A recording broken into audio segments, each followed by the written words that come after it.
semester 5.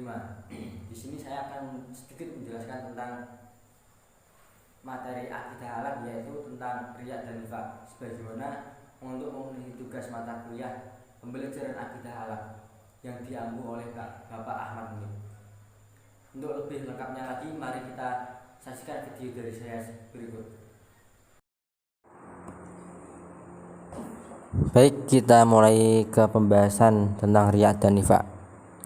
Riya dan nifaq merupakan beberapa contoh perilaku akhlak tercela.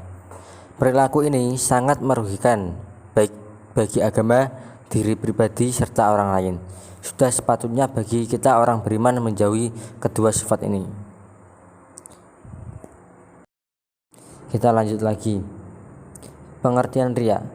Pengertian riya menurut bahasa. Riya berasal dari bahasa Arab. Riya yang berasal dari kata ru'yah yang memiliki arti menampakkan. Riya adalah memperlihatkan suatu amal kebaikan kepada semua manusia dengan bertujuan untuk mendapatkan pujian dari orang lain. Seharusnya sebagai umat Islam kita tidak diperbolehkan untuk riya atau pamer, karena hal tersebut akan membuat kita sia-sia dalam melakukan amal kebaikan dan bukannya pahala yang kita dapat melainkan dosa. Pengertian riya menurut istilah. Pengertian riya menurut istilah yaitu melakukan segala amal ibadah dengan niatan agar dipuji oleh manusia dan tidak berniat untuk beribadah kepada Allah Subhanahu wa taala. Baik, kita lanjut ke pengertian nifaq. Nifaq berasal dari kata nafaku yang berasal dari kata nafaqo yunafiku nifaqoan wa munafakotan yang diambil dari kata nafiqoa. Nifaq secara bahasa atau etimologi berarti salah satu lubang tempat keluarnya yerbuk atau hewan sejenis tikus dari sarangnya, di mana jika ia dicari dari lubang yang satu maka ia akan keluar dari lubang yang lain. Dikatakan pula ia berasal dari kata nafaq, yaitu lubang tempat bersembunyi.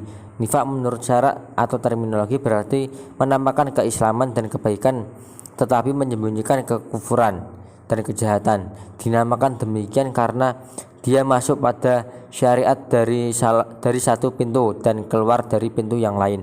Karena Allah memperingatkan dengan firman-Nya, sesungguhnya orang-orang munafik itu mereka adalah orang-orang yang fasik. Surat At-Taubah ayat 67. Jenis-jenis nifaq.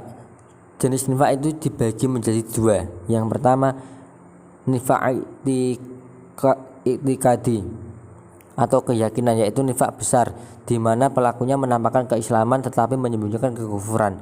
Jenis nifaq ini menjadikan pelakunya keluar dari agama dan dia berada di dalam kerak neraka. Allah menyifati para pelaku nifaq ini dengan berbagai kejahatan seperti kekufuran, ketiadaan iman, mengolok-olok dan mencaci agama dan pemeluknya, serta kecenderungannya kepada musuh-musuh untuk bergabung dengan mereka dalam memusuhi Islam. Nifaq jenis ini ada 4 macam, yaitu pertama, mendustakan Rasulullah SAW atau mendustakan sebagai dari apa yang beliau bawa. Kedua, membenci Rasulullah SAW atau membenci sebagian apa yang beliau bawa.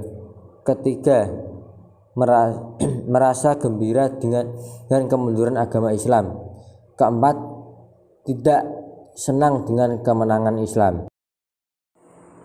Jenis nifaq yang kedua yaitu nifaq amali atau perbuatan, yaitu melakukan sesuatu yang merupakan perbuatan orang-orang munafik tetapi masih tetap ada iman di dalam hati.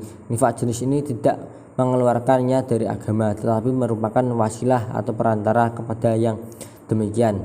Pelakunya berada dalam iman dan nifaq. Lanjut kita ke contoh perilaku riya. Di sini saya hanya menyebutkan 3 macam contoh perilaku riya. Akan tetapi masih banyak lain contoh di lingkungan sekitar kita. Yang pertama, menampakkan perbuatan kebaikan agar orang lain mau menghormati, menyanjung, mensegani ataupun membantunya. Yang kedua, sering mengupload kegiatan ibadahnya seperti menghadiri kajian ilmu, berbuka puasa, sholat berjamaah, membaca Al-Quran dan sebagainya ke media sosial.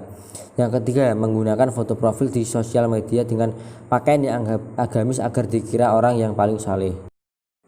Dan selanjutnya contoh perilaku nifak antara lain yang pertama yaitu bersikap baik ketika berada di hadapan orang lain namun justru mencalanya ketika berada di belakang orang lain. Kedua, melakukan sholat dengan penuh rasa terpaksa dan malas-malasan.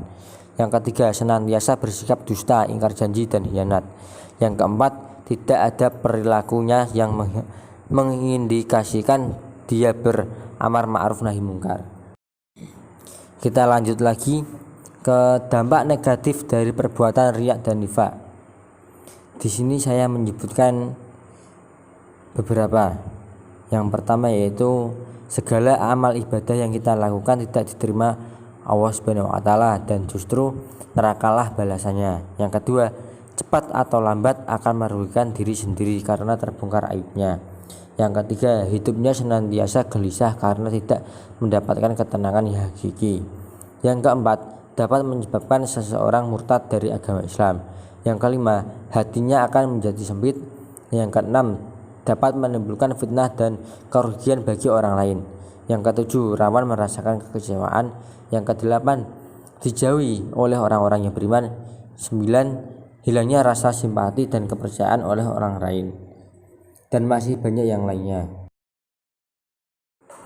Dan yang terakhir dari penjelasan ini yaitu cara menghindari sifat riya dan nifak.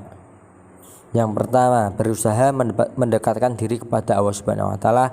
Yang kedua, membiasakan diri dalam keadaan berwudu. Yang ketiga, menjauhkan diri dari perbuatan dosa-dosa mulai dari yang kecil sampai yang besar.